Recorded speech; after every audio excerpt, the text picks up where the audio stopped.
Вавилон Мобайл замимаи май Вавилонро муаррифӣ мекунад. утоқи шахсӣ захираҳои нақшаи тарофавиро назорат намоед ва хизматрасониҳои нав пайваст кунед. e-commerce судмандтарин харидҳоро бидуни баромадан аз хона анҷом диҳед. iCoupon аз муфидтарин тахфифу пешниҳодҳо истифода баред. ҳамёни электронӣ тавозун пурра кунед, барои маҳсулоту хизматрасониҳо пардохт намоед ва ё ба дигарон маблағ интиқол диҳед. бо май Вавилон олами имкониятҳои нави рақамиро кашф намоед. қобили дастрасӣ дар Play Market ва App Store. имрӯз зиндагии худро бе интернет тасаввур кардан хеле душвор аст. ин торномаи азим ба инсон имкониятҳои хеле зиёд медиҳад. кор, таҳсил, муошират, шиносоӣ, ин ҳамаро метавон ба воситаи интернет ба роҳ монд. харидани молу маҳсулот ба воситаи онлайн магазинҳо як кори маъмулӣ ва ҳамарӯзаи инсонҳост. акнун шумо метавонед аз хона набаромада молу маҳсулот, ғизо, доруворӣ, хулоса ҳар он чизеро ки мехоҳед фармоиш бидиҳед ва фармоиши шумо дарҳол ба пушти даратон оварда расонида мешавад. барои ҳамин шумо бояд замимаи май Вавилонро дар телефони худ дошта бошед. дар замимаи май Вавилон бахши e-commerce аст.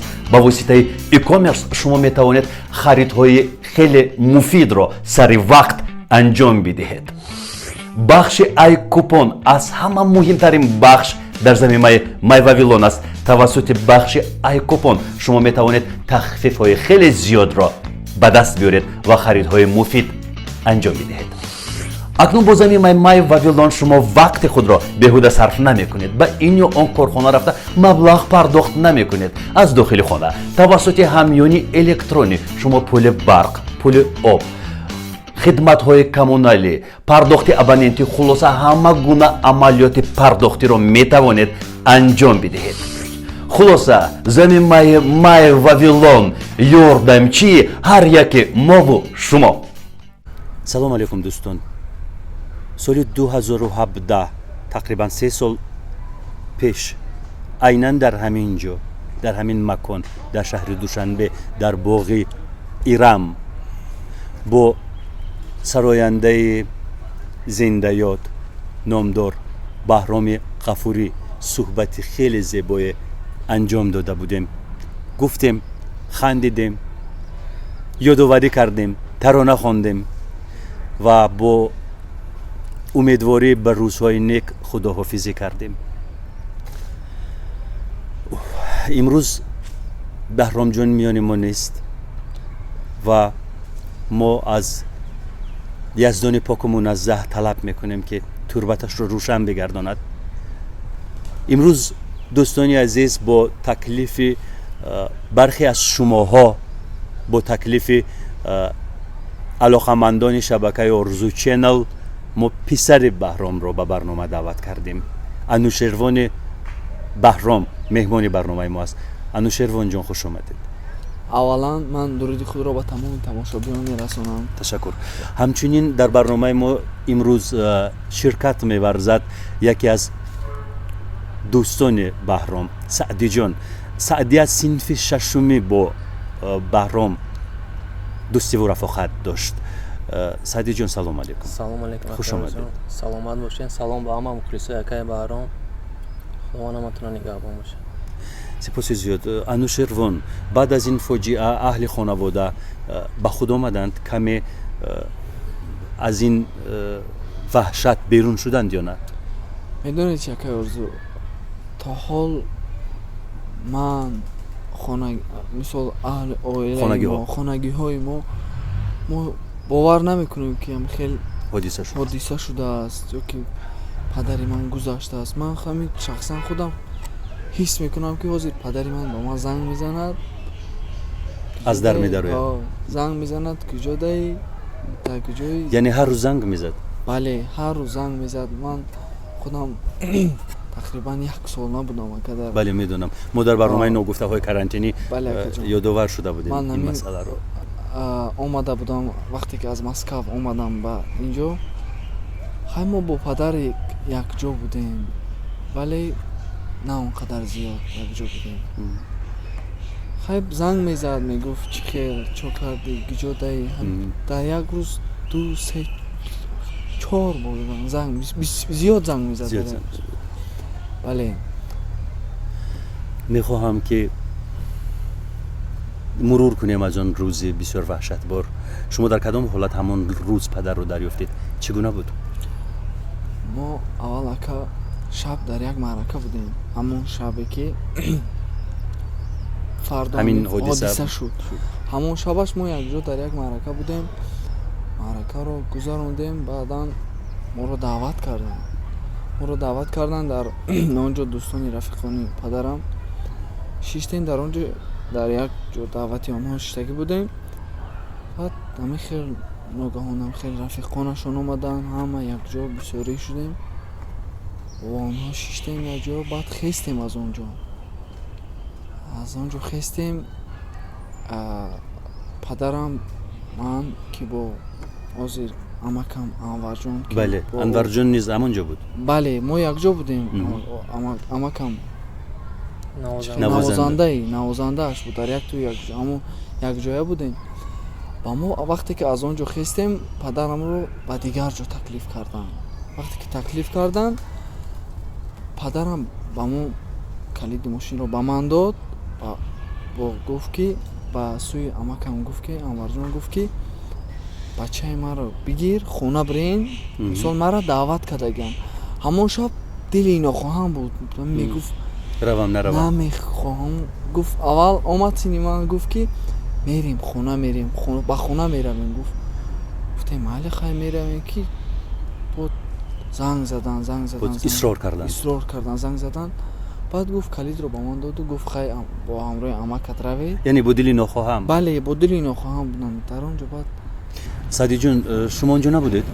не ман саҳараш ай хоб соатҳои 9:30 бедор кардан омадам хона ки чӣ ба телефона намем бардори гуфтам тенҷае ки пропушниро мебинам як 40 номера смс-а ба хондум ҳамхелӣ навистаги ҷаноза намерем хона якай баҳрон фикро дигар ҷора девонаи чин шумо интернет инстаграм даромадам ки ҳама сурата задаги як ҳеҷ бовар намеояку меги ягон оз интернетро чӣ хел ягон розыгриш ша беақлен чин мегӯ ҳама хел рафтесем ки буре мед ҳамо занг задестиан вес тоҷикистон ҳамаи тоҷикистон ҳамун су рафтеса дидести ки хай медони ки роста ҳамин поёни хона то мехӯри ҳамо ҳазрати мавлоно ки раҳ маҳкам ҳама ҷанозада мошинои гаӣ мондагӣ дуромадам ки тобута баровардестем.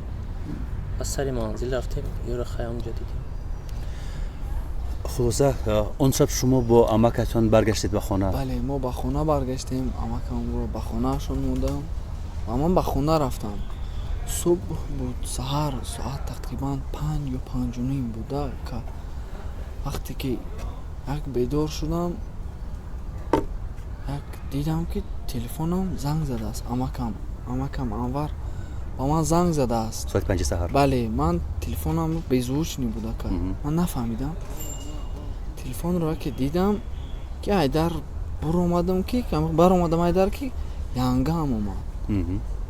ҳам хеле як зани амакам ҳам хеле як тарс қат як наметавонад гуфтада. онҳо уже медонистанд ки падари ман гузаштааст. баъд гуфтанд хай падарат гуфтам ба садама дучор шудам.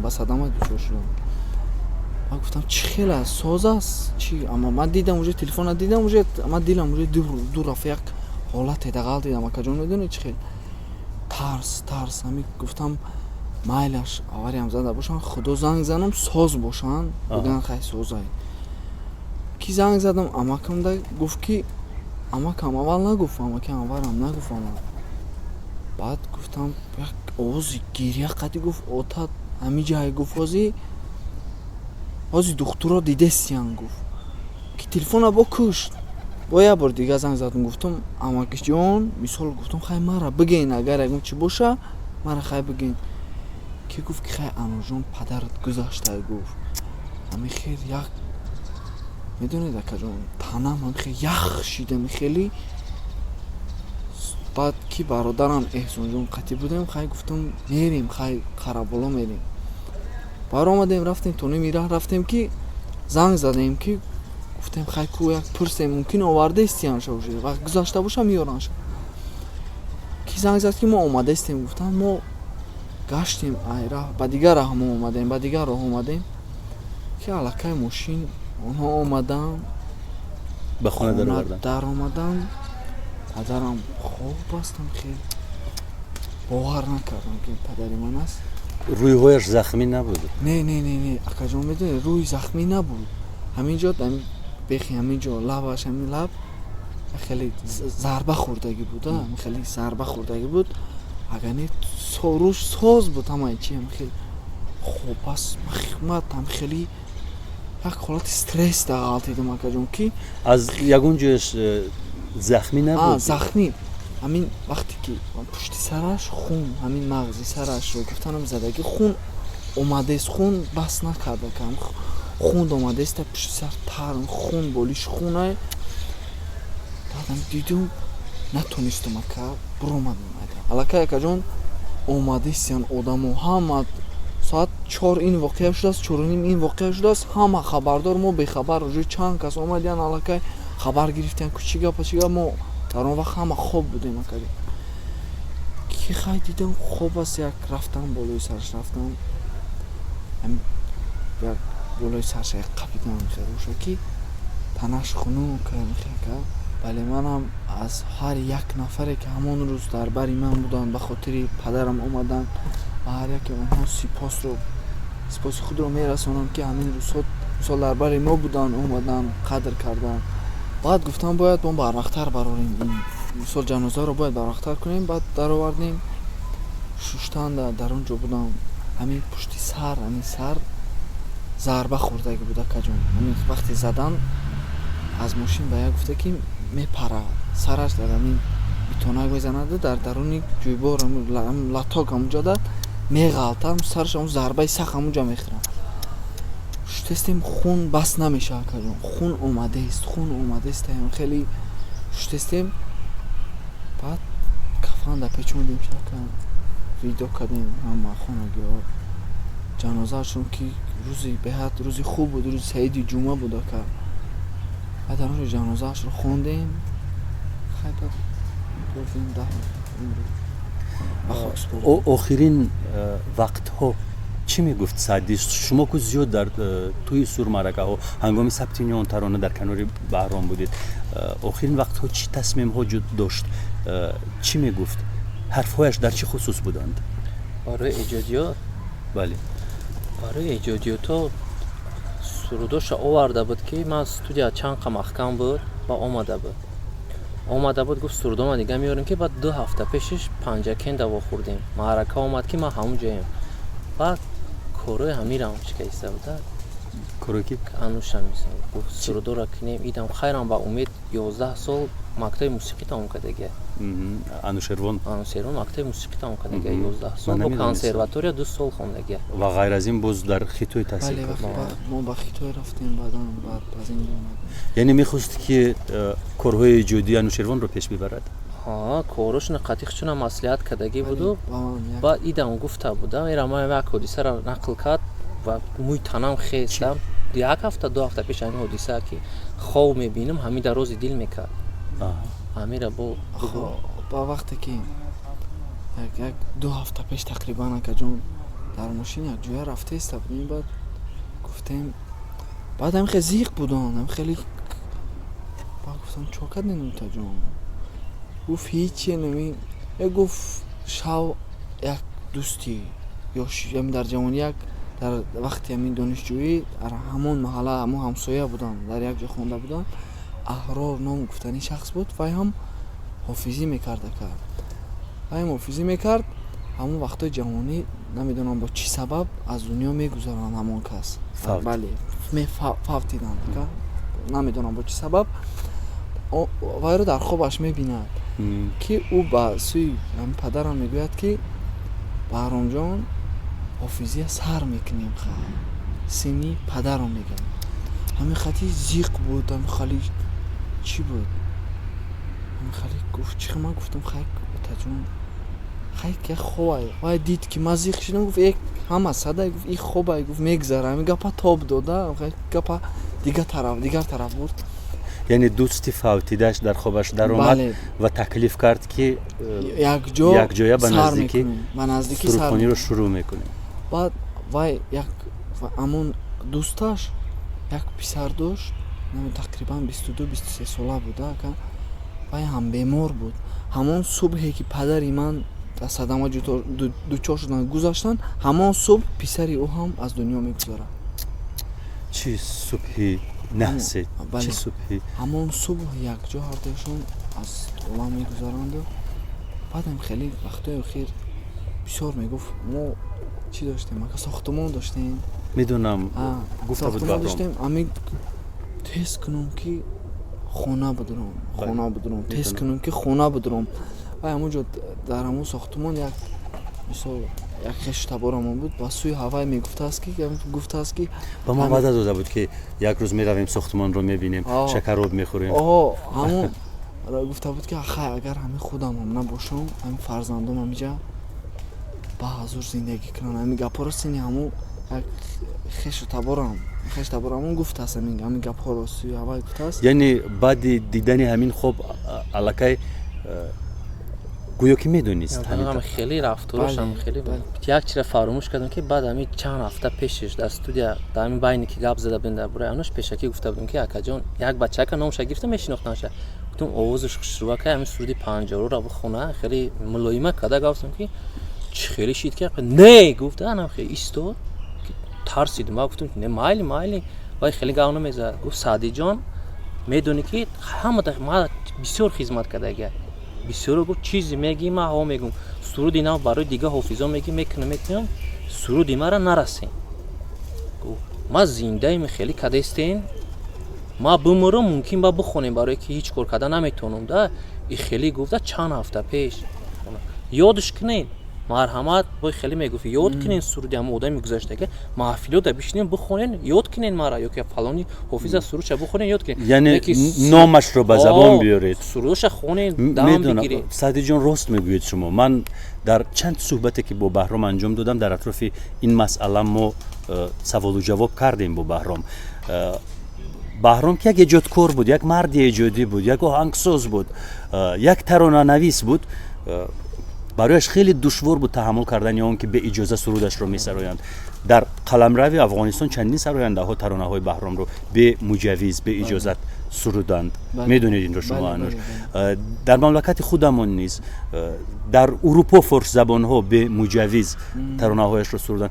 کمی برای او سخت میرسید اما اصرار نمیکرد، میگفت میگذشت و فراموش میکرد. این خیلی مرده که اصرار کند و دنبال این چیز برود مثل دیگر سراینده های جهانی که یکدیگر رو به دادگاه میکشند و از کشتل یکدیگر میگیرند، این طور نبود بهرام. فقط کمی علم‌آور بود برایش. میگفت که ما دا بگین ما سرودی نوتون میتیم چی میخوندگی ما را میخونه بیا ما آهنگ دارم دیکتافون دارم پوری سرود جدا که کدام میشه میگیری بگی نه که همین سرود چه خوندن ده اجازه نمیده. میگفت نخونه. با چی شد اون جوان چیکار کرد؟ هیچ ما همونجا گفتم شاید این رمش نوسه شکنامش نمیگین دست ما گفتم نمیخونین یگان توشه. دوستانی عزیز من به عرض همه شما میرسونم که سعدی پرودوسر است، مرکزی پرودوسری دارد و اکثریت سراینده های جوان با واسطه لایحه های پرودوسری سعدی ترانه های خود را ثبت میکنند و به صحنه ها راه مییابند. ولی سعدی ترانه خانه خالی بهرام، آخرین ترانه بهرام، یعنی آخرین به معنی اون که ما یک جای مشترک این ترانه رو انشا کردیم. بله سخن ها رو من انشا کردم، آهنگ مال بهرام جان است. آخرین ترانه رو همگان سرودند. بعد مرگ بهرام این ترانه مردمی شد. کسی که خواست با گیتار با کدام اسبابی که روی دست داشت این ترانه رو زمزمه کرد و سرود. ولی من چند پیش یک رولیک رکلاموی این ترانه رو در اینترنت دیدم که شما این ترانه رو تهیه کردید با صدای پسر بهرام، با صدای انوشیروان. تصمیم خیلی خوب است. خانه خالی است، خانه ای ما، خانه ای قشنگ و زیبا، خانه خالی است همه سرسان، خانه بی تو مثل زندان. خواهشمندان علاقمندان هنری بهرام ذوقمندان این ترانه رو خیلی زیاد سرودند و نشر کردند در فضای اینترنتی. بعد این حادثه ناخوش انوش جان اومد گفت اکا این پروژه های سرودای میخونم برای پدر میخونم با سرود بخونم که همین چه خیلی میگن که میدونی چه خیلی بود همین سرود چم معناش با همین توغری گرفت. ما بسیار قدیم آینده بسیار وقت میگه خونه میدارم هم از زیقان بسیار مرده که کلونی خونهش رو نویلیدن میگه من نمیخوام زیقی من نشونتیم ماشین دا میریم گیریم میکنه ایسو من همین روز گفتم با گیره گفتم انوش جان ما ترا نمیتونم بگو زیقی نکی کرده تو یگون چی تا بو میکردیم گفتم پارو نکرد میخریم این یک چیزی هست که گیره نمیشه زیق خیلی خالی میکنه برای همین خونه خالی خیلی میگفت میدرم نیست اوزی زنگ میزنم مگه بخیال تلفن پدرشم و دست بسیار وقتی که ایخچم خیلی خیال میکنه میگه اوزی زنگ میزنه در کی جایی میگه گفتم همین خیلی چی باشه همین سرود مضمونش با همین فکرای تو توغری میه همین را بخون و آوازش هم گوش کرده باشین خیلی با تماشابینان هم یک لحظه‌ش میبینن که یا که من باید بمیرم تا تو را سازم فراموش سختی سختی سختی سخت است. ترانه از جانب بهرام سروده شد و نیمکاره در استودیو ماند.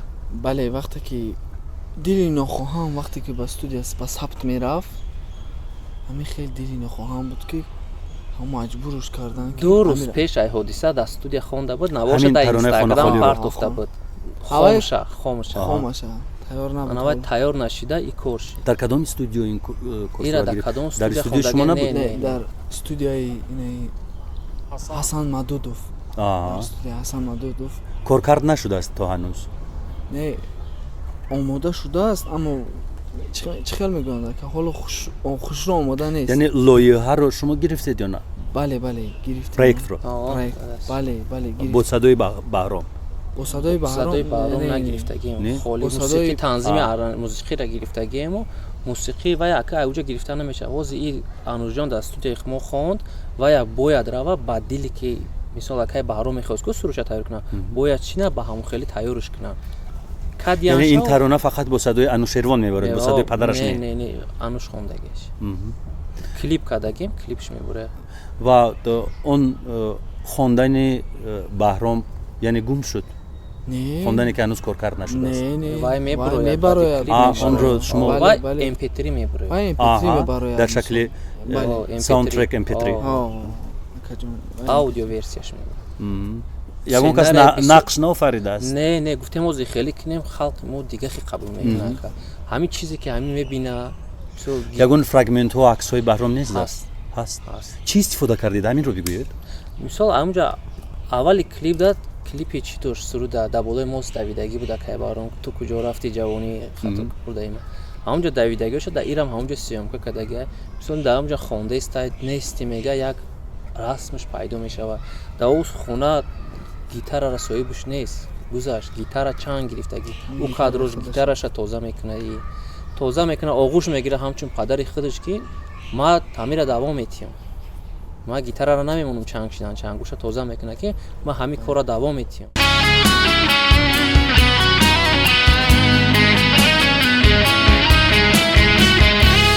پشت سر افسانه گل عجیب فکر ایدی زیبا یعنی گیتاری که پر از چنگ و غبار است غبارش رو انوشیروان پاکیزه میکنه این فکر کی است؟ فکر ما که رژیسوری کردیم در کلیپش عجیب احسن سعدی جان در وقت همون نوار کسی بودن عثمان هم میشناسین شما مانیتوری کامera پری اوشیدگی همه شوید نه حوالی در کسی بودن اما خیلی تماشاش میکنن روزای نازی میبینن. خب من با عرض کلی تماشابینان و علاقمندان هنری بهرام جانی زنده‌یاد میرسانم که این ترانه به نزدیکی نشر می شود و آن را شما از یوتیوب کانال STV سعدی می توانید تماشا کنید. مرحمت سر بزنید.